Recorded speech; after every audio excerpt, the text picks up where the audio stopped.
The architect. A rusted iron key. A lighthouse full of screens. A woman who designed a town to remake human nature. And forgot she was the one in the cage. 13 hours earlier, the day had begun like any other autumn Tuesday in Oak Haven. The dusty spine of A History of New England Maritime Defense came free with a dry scrape of paper against wood. Emily Carter's index finger traced the faded lettering on the cover. Gold leaf, tarnished now, reading Defense 1942. As she hooked the top edge and pulled the navy blue hardcover toward her. The library was nearly empty at 4:30 in the afternoon, the overcast light filtering through the tall windows, giving everything a washed-out, watercolor quality. Her sleeves were rolled up. She was tired. The kind of tired that came from searching without knowing what you were looking for. She opened the front cover. The pages weren't pages. They were a glued-together block, a solid brick of paper and adhesive. Someone had carved a rectangular cavity into the center of this block, a deliberate hollow. Inside, lined with red velvet that had faded to the color of dried blood, lay a key. Emily's breath caught. The key was heavy, rusted iron with a circular head and teeth that looked medieval, jagged, purposeful. An engraved L marked the bow. She lifted it. The weight made her hand dip, and she held it up to the waning light, squinting at the pitted surface. Red oxidation stained her thumb where she gripped it. Somewhere in the building, the school janitor's cartwheels squealed on linoleum, a sound so ordinary it felt obscene. She turned toward the library window. In the reflection of the glass, caught between her own pale face and the darkening sky outside, was a figure. A man in a gray windbreaker standing by the school gate, staring directly up at her window. His face was obscured by a low-profile cap, but his posture was unmistakable. Absolute stillness, the kind of stillness that meant attention. He didn't move. She watched him watch her. The key felt heavier in her hand. Wind whistled through a gap in the window frame, a lonely, whistling sound. Emily didn't look away until the man finally turned and walked back toward the street, disappearing behind the line of parked cars. When he was gone, she pocketed the key. The Sentinel Point Lighthouse stood 3 miles north of town, isolated on a rocky promontory that jutted into the Atlantic. Emily had driven past it 100 times. It was a relic, officially abandoned, its white paint peeling in long strips that looked like skin. By 7 p.m., the drizzle had become rain. The sky was a bruised gray, the kind of October darkness that came early and stayed late. She pulled her car off the road and left it hidden behind a stand of pine trees. The rain soaked through her yellow raincoat almost immediately. Her boots slipped on the wet seagrass at the base of the lighthouse. Long, thin blades that grew between the rocks and smelled of salt and decomposition. The door was heavy oak, weathered to a silver gray. She jammed the rusted key into the lock. Her shoulder was already tensed, already preparing. The lock yielded with a metallic snap that sounded impossibly loud against the crash of the waves below. The interior made her stop breathing. It wasn't the interior of an abandoned lighthouse. It was a command center, clean, air-conditioned, humming with the low-frequency thrum of machinery. A circular room lined with 30 high-definition monitors, all glowing blue, all bathing everything in cold light. The blue light painted her face. LCD screens, server racks, cables coiled like snakes. A swivel chair sat in the center, and the chair was oriented toward the monitors. She stepped forward slowly, each footfall echoing in the space. The humming intensified, cooling fans pushing climate-controlled air through sealed vents. Monitor number 14 showed her own living room. A man in a gray windbreaker, the same man from the school gate. was standing inside her house. The man held a framed photo of her. He turned the photo face down and wrote something on the back with a black pen. Emily's vision tunneled. Her hand covered her mouth. The text at the bottom of the monitor read, "Feed 14. Carter residence, live." She forced herself to look at the other screens. The diner, the post office, the elementary school, the town square, the parking lot of the hospital. Each one labeled, each one live streaming. Below the monitors sat a leather-bound ledger. She flung it open. The pages were dense with names. Town residents organized by some logic she couldn't immediately parse. Column headers read, original name, assigned role, status. Next to her own name, Emily Carter, was a stamped word in red ink. Architect, Phase 1. Below that, a date. October 12. Today's date. Her hands were shaking. The paper rustled with a tremor. She flipped through more pages. Dozens of names. Hundreds. Each one marked with a role. Librarian. Sheriff. Teacher. Doctor. Not guesses. Assignments. And in the margin of the ledger, written in blue pen, a single phrase. Phase 2 begins tomorrow. The lighthouse door slammed open below. Footsteps on the iron staircase. Fast, getting closer. Emily bolted toward the spiral stairs, her own boots clanging on the metal as she descended. Above her, a high-powered flashlight beam swept across the stone walls, leaving long shadows that seemed to move independently of the light itself. The metal rang with each impact of her footsteps, a bell ringing to announce her presence, to guide the hunter down. At the base of the stairs, the man in the gray windbreaker lunged. Emily dipped her shoulder. His chest hit first, her body ramming into him like a battering ram. He grabbed her hair with both hands, pulling hard, pulling her head back at an angle that sent fire down her spine. She drove the rusted iron key up and into his forearm, the teeth of the key finding soft tissue and muscle. He let out a guttural grunt that echoed off the stone walls, and his grip loosened enough for her to spin away. His fist came around fast, a heavy roundhouse that clipped her jaw. The impact wasn't clean.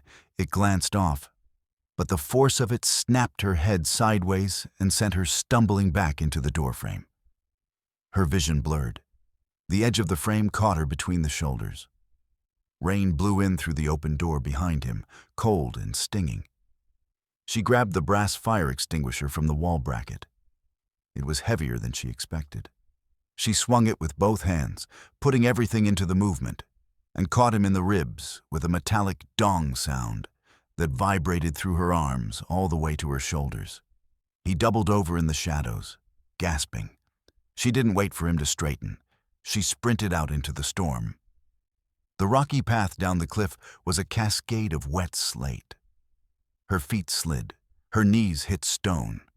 She scrambled downward, hands and feet working in concert, in that desperate climbing-falling movement that happens when the body understands it's being hunted.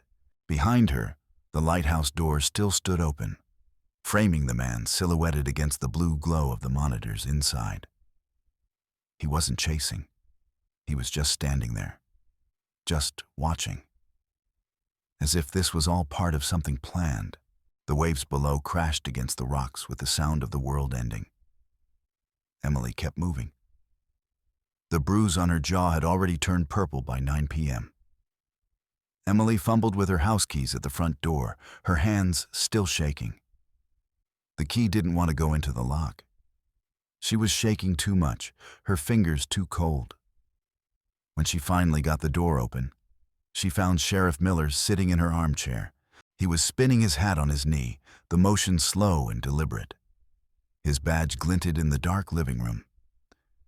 When he looked up at her, his expression was dangerously calm. The kind of calm that comes after rage, the flat line that follows the peak. "Rough night for a walk, Emily," he said. His voice was smooth, almost concerned. She noticed the coffee table first. The framed photo that usually sat on the white lace doily, her with her parents, taken 2 years ago, was gone. In its place was a small black pill in a clear plastic cup. Next to the cup, on her own notepad, in her own handwriting, "Take at 9 p.m." Her handwriting. She had never written that. The sheriff stood up. His hand rested on his holster, not drawing, but ready. He pointed at the pill with his other hand. "Take it," he said. "Doctor's orders." Emily backed away toward the kitchen. The knife block was visible on the counter ahead of her, a dark wooden stand with the hilts of 7 knives. The sheriff followed slowly, his boots steady, his breathing even. He looked like he had nowhere to be, all the time in the world to do whatever he'd come to do. He pinned her against the refrigerator with his full body weight. His hand came up with the black pill. He tried to force it into her mouth. Her jaw clenched. She turned her head violently, side to side, her hair whipping. Her nails found his face. She dug in, feeling skin tear, feeling something warm on her fingers. He didn't cry out. He didn't react to the pain. He just kept pressing, his hand unyielding, trying to pry her jaw open with the strength of his fingers alone. The magnets on the refrigerator door slid off one by one, falling to the linoleum with soft tapping sounds. She reached behind her without thinking, muscle memory from somewhere she didn't remember having trained, and grabbed the ceramic bowl of fruit from the counter. She brought it down hard against the side of his head. The bowl shattered. Oranges exploded across the floor in a spray of juice and ceramic shards that caught the light. The sheriff stumbled. Emily kicked his knee, hard, targeting the joint, and felt something give inside it with a sick, popping sensation. His leg buckled. She grabbed her car keys from the counter and wrapped a kitchen towel around her hand. And when he tried to draw his baton, she was ready. The cast-iron skillet was on the stove, still warm from cooking dinner hours ago. She swung it, a two-handed grip, and caught him across the temple as he turned toward her. The impact rang through her entire body. He went down hard, his head hitting the kitchen table with a sound like someone dropping a watermelon. She didn't check if he was conscious. She didn't wait.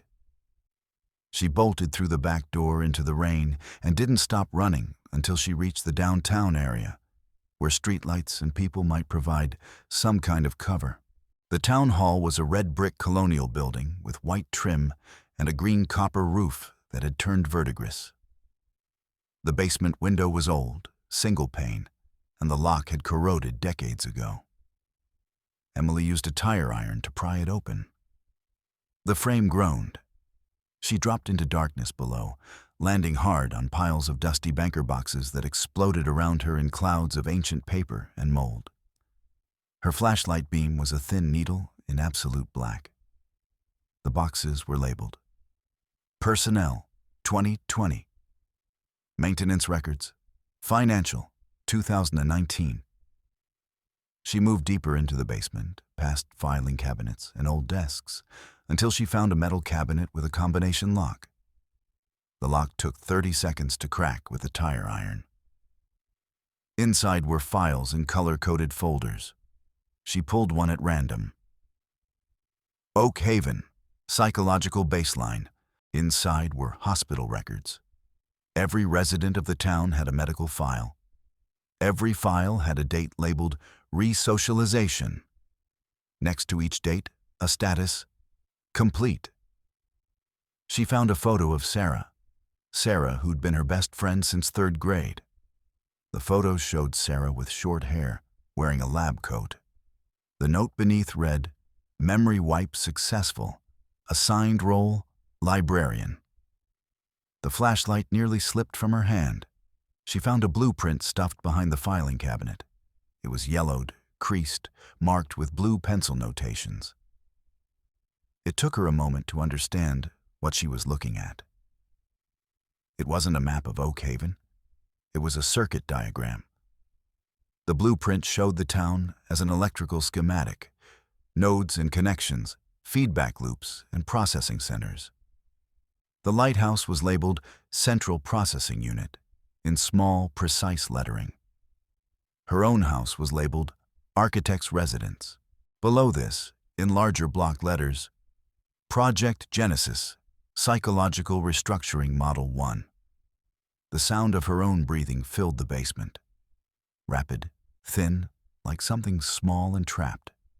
She sat down on one of the banker boxes, the blueprint still in her hands, and made a sound that might have been a laugh or might have been the beginning of something breaking inside her. The streetlights on Main Street were flickering in unison when Emily emerged from town hall. Flick, off, flick, off. 3 black SUVs were idling in the middle of the road, their engines purring. Men in tactical gear spilled out, their boots hitting the wet pavement with rhythmic, deliberate thuds. They wore black vests with white lettering. Board Security. Their movements were practiced, synchronized. They didn't look like they were chasing someone. They looked like they were executing a procedure. Emily ran. An alley opened to her right.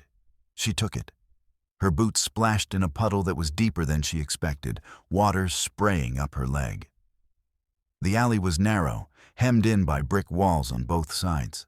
She was 3/4 of the way through when a figure stepped out of the darkness ahead of her. Mr. Henderson, her neighbor, the man who'd helped her carry groceries the week before. He was holding a heavy wrench. His eyes were glazed, fixed on a point somewhere behind her face. He didn't seem to see her as a person. He raised the wrench and swung. Emily dipped under the arc of the swing. She drove her shoulder into his solar plexus, hard and low, using his own momentum against him. He went down, gasping, the wrench clattering away across the pavement. She didn't look back. Hands grabbed her from behind, an operative in tactical gear. His arms circled her, pinning her arms against her sides in a hold meant to immobilize. Emily stomped hard on his instep. She felt the bones crunch. She leaned forward and used his own grip against him, rotating, throwing him over her back in a movement that came from somewhere deep in her muscle memory. A judo throw that she had no memory of learning. He crashed into a dumpster, the impact loud and wet. She grabbed his dropped radio and sprinted. The radio crackled. Subject is moving west on Maine. All units converge. She cut through a residential street lined with sleeping houses. Behind her, the sound of boots, running, coordinated. She heard the distinctive pop-pop-pop of suppressed gunfire. A flower pot on someone's porch exploded. Ceramic and red geraniums scattered across the ground. She dived behind a parked car just as another bullet shattered the rear window above her head. The radio in her hand screamed, "Do not kill the architect. Recapture only." The architect. The words meant nothing. They meant everything. She didn't understand. Her breath came in heaving gasps. She stayed pressed against the cold metal of the car door, not moving, just listening to the world move around her, until the sound of boots gradually faded into the sound of the rain. Sarah's apartment was 3 blocks away. Emily climbed through the bathroom window at 1:30 a.m., and for a moment she just hung there, half inside and half outside, gathering the strength to pull herself through. Her forearms were bleeding. Mud covered her from knees to chest. She had a cut above her left eye that wouldn't stop bleeding into that eye, making everything blur and shift. Sarah was there. Sarah came around the corner with her hair down, pulling a robe closed around her body. When she saw Emily, something in her face softened. She moved forward and pulled Emily into a hug, and Emily collapsed into it, her knees giving out, her body shaking with a kind of crying that had no sound. "I've got you, Em," Sarah whispered into her ear. "You're safe now. I've got you." Sarah led her to the kitchen. She poured a glass of water. Emily drank it in 3 long gulps that felt like she was drinking something sharp and cold. When she lowered the glass, she saw Sarah's wrist, a small, dark barcode tattoo. Numbers below it, Orzduku. Emily's hand moved to her own wrist, almost of its own accord. She pushed the mud aside, scraped the skin clean with her other hand. There, under the dirt and blood, was the same type of tattoo, the same blue ink. Numbers, her 1. She dropped the glass. It hit the tile floor and shattered into pieces that scattered like a deck of cards being dealt. Sarah was still smiling, the same sympathetic smile that Sarah had been giving her all these years. But something had shifted in Sarah's eyes. The sympathy had drained out of them, leaving behind only a kind of blank, mechanical kindness. The kindness of an algorithm, not a person. In the kitchen behind Sarah, leaning against the refrigerator, was the man in the gray windbreaker. He was holding 2 black pills. Emily woke strapped to a white leather chair in a room that was all chrome and sterile light. The restraints were thick nylon, anchored to the chair's aluminum frame with metal rivets. The chair itself was bolted to the floor. In front of her, a massive screen came to life. On the screen was Emily. But this Emily had short hair. This Emily was wearing a lab coat with an institutional insignia on the pocket. This Emily was holding a clipboard and looking directly into a camera with the focused intensity of someone making a recording. If you are watching this, the memory wipe worked too well, Video Emily said. Her voice was precise, clinical. I am the architect. I designed Oak Haven as a controlled experiment. The purpose was to determine if the human neurological substrate could be reprogrammed toward states of perfect loyalty and compliance through a combination of targeted memory suppression and continuous behavioral reinforcement. The initial cohort was 378 residents. The preliminary results suggest a success rate of 97%. Video Emily paused. She set down the clipboard and looked directly into the camera again. But the board has made a decision. They believe I have become a liability. They want to perform a total memory wipe on me, to erase me completely and replace my memories with a false history. I cannot allow this. So I have hidden a key in the library. Hidden inside that key is the original data file. Everything. Everyone I have remade. All the names, all the procedures, all the evidence. If you are watching this, the memory wipe failed. Use the data. Use it to wake the others up. Use it to stop them before phase 2 begins. Video Emily looked away, then back at the camera. I don't know if I can be trusted. I'm not sure I ever was. But we have to try. We have to. The screen went black. Emily screamed. She pulled against the restraints, her whole body convulsing, her muscles burning with the effort. The straps were pneumatic. She pulled harder. Her throat was raw. She could feel something breaking inside her, something fragmenting, some fundamental architecture of her self-understanding collapsing like a building being demolished.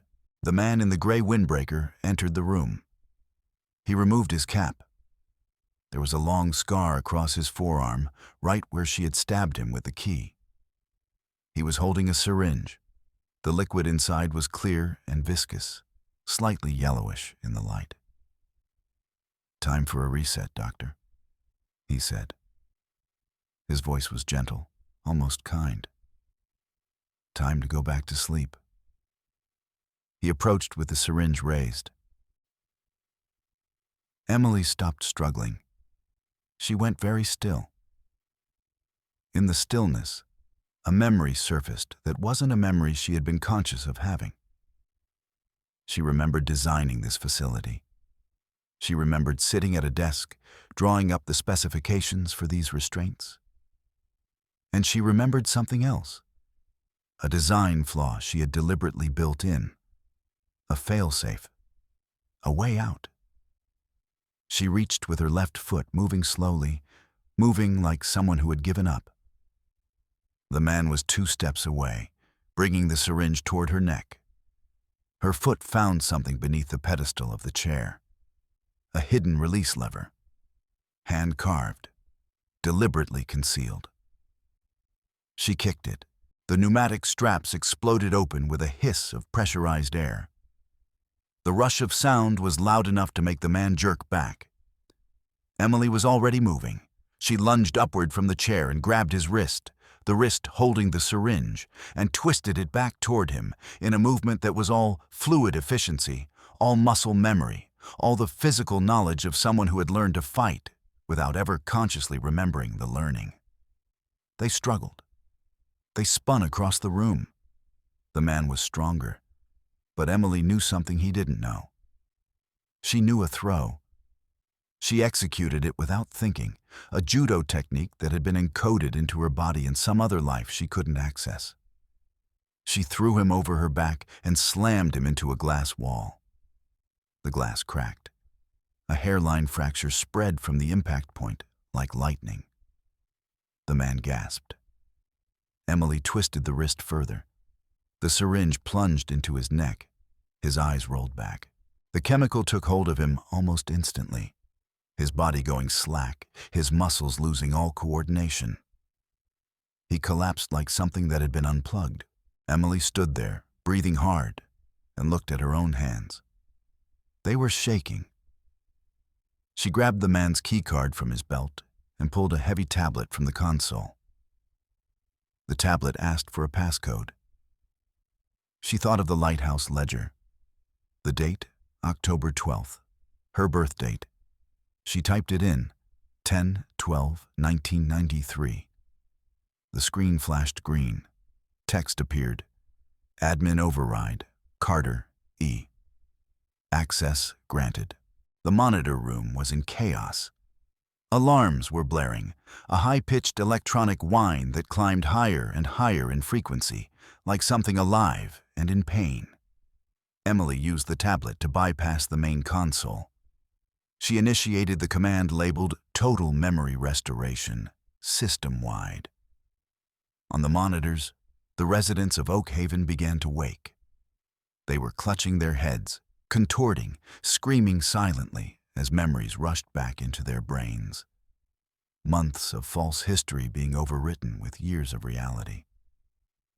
She watched a woman, she didn't know her name, collapse on her kitchen floor.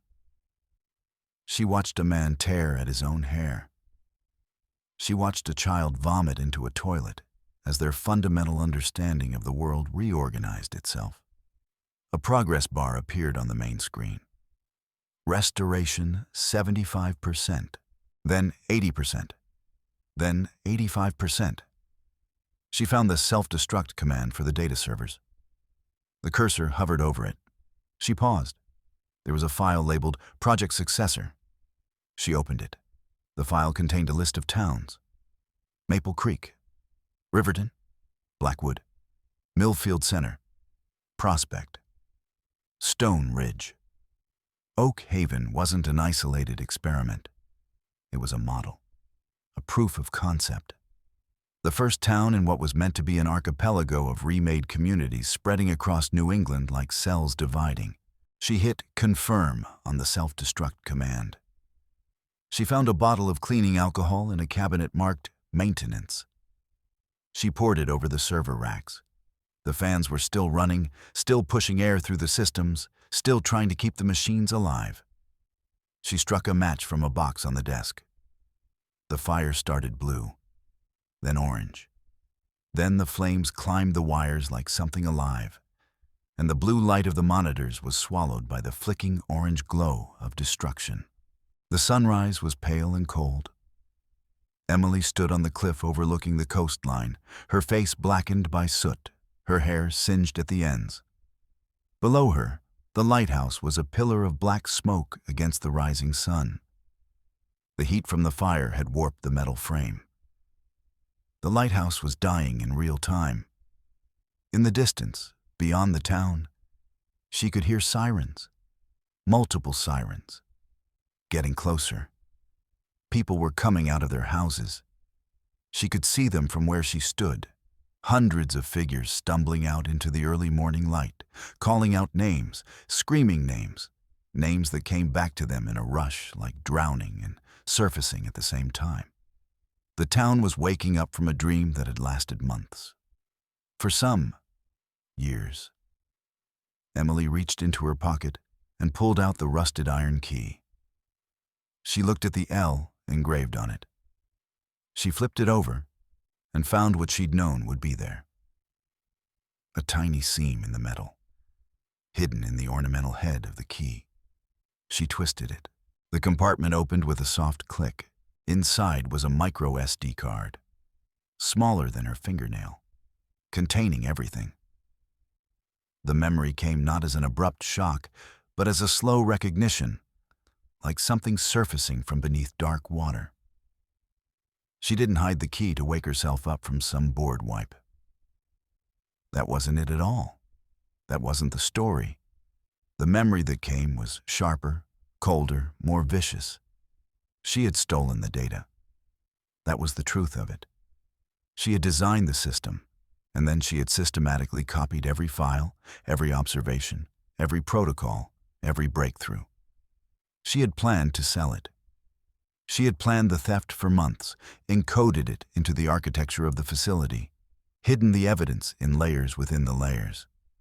The key was insurance. The key was her backup. The key was meant to get her paid, but something had gone wrong. She'd been grabbed. Something in the sequence had broken. And when she'd woken up, she didn't remember. The very thing she'd designed to do to others. The selective memory wipe, the personality restructuring, the reinvention of identity. It had been turned on her. She'd been caught in her own machine. The black SUV appeared on the coastal road behind her. Not the board security force. This was different. The SUV was unmarked. The driver didn't have the military bearing of the tactical operatives. She recognized the vehicle before she recognized the face of the man who stepped out of it. A man she'd met in a hotel parking lot 6 months ago when the plan had still been operational. Her buyer. She walked toward the SUV, the micro SD card held between her fingers. The card caught the weak morning light, turning it into a tiny rainbow. She walked across the stone overlook, over the spot where she'd thought she was going to die, over the spot where she'd thought she was going to save the town. At the edge of the cliff, she stopped. She reached back and tossed the rusted iron key into the ocean. It fell without any sound at all. The waves caught it and pulled it down into the gray-green depths. By the time the SUV door had clicked open for her, the key was already gone. Emily climbed into the passenger seat. She held up the micro SD card. The man who was not the board nodded once, and the vehicle pulled away from the coast, moving away from the burning lighthouse, away from the waking town, away from everything Emily Carter had ever been. The elevator bell at the hospital across the town chimed. A distant sound, swallowed by the sirens and the ocean and the ongoing hum of a world reorganizing itself. No one was listening. No one was looking back. By the time the authorities arrived at the lighthouse, Emily was already gone, and the story had become a story about who had survived and who had remembered and who would rebuild from the ashes. But in the front pocket of the escaping car, the data lived. The complete architectural blueprint of Oak Haven, waiting to be reconstructed, waiting to be replicated, waiting to be sold again to the next buyer who would build the next town and remake the next population into subjects of their own design. The car disappeared down the coastal highway. The sun rose higher. The fire in the lighthouse burned itself into ash. And nothing was what it seemed to be.